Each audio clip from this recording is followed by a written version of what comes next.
Toni Maticevski, we're hosting a solo exhibition at Bendigo Art Gallery focusing on a 20-year span of his career. Toni grew up in Melbourne. He studied at RMIT and graduated with honours in fashion design. He worked in New York and Paris, but he chose to return to Australia to base himself in Melbourne, in Yarraville, and launch his own label in 1999.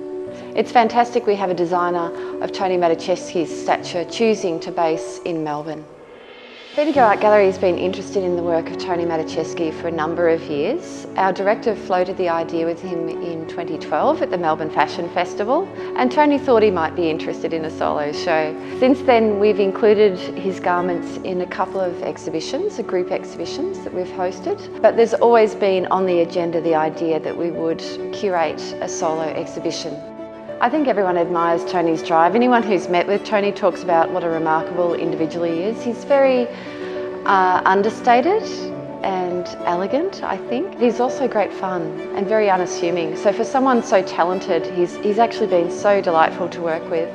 He's opened up his archive, so largely we've drawn from the archive of some 3,000 objects. From the archive, we've selected and themed an exhibition, just over 60 complete ensembles, including shoes and jewellery, and I think it's a tremendous overview of Toni's practice.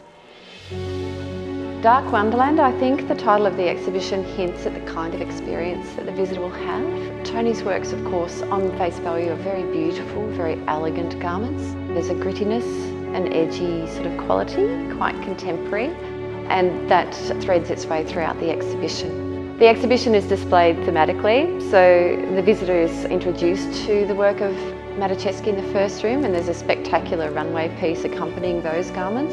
And then each room has its own particular theme, whether it be palette, texture, surface and pattern. And of course we do also look at Toni's most recent works in the final room of the exhibition. I hope the exhibition will have a really broad appeal. Obviously it will appeal to people who are interested in fashion and fashion design, but anyone who's interested in contemporary Australian art, to consider the intersection between fashion and art, I think is worthwhile. The exhibition provides a really good overview of Toni Maticevski's practice, so hopefully it will get people excited about design and spark creativity in them as well.